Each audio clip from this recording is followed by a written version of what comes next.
Basile le renard n'arrêtait pas d'ennuyer Bibi Lapin. Celui-ci en avait presque perdu le sommeil. Même dans ses rêves, Basile le poursuivait. Il le voyait qui s'approchait de plus en plus près, jusqu'à ce qu'il se réveille en sursaut, tremblant de peur.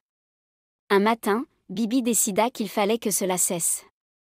Il allait se construire un bateau et partir vers une île lointaine où il vivrait enfin en paix. Il commença donc à ramasser des morceaux de bois.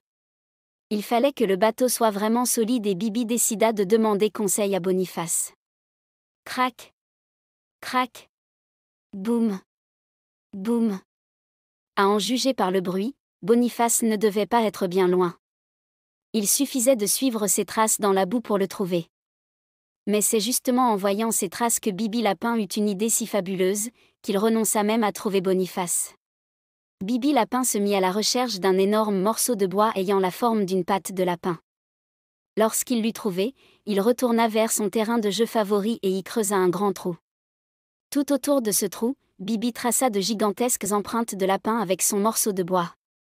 Puis il se mit à la recherche de Basile à qui il préparait un bon tour.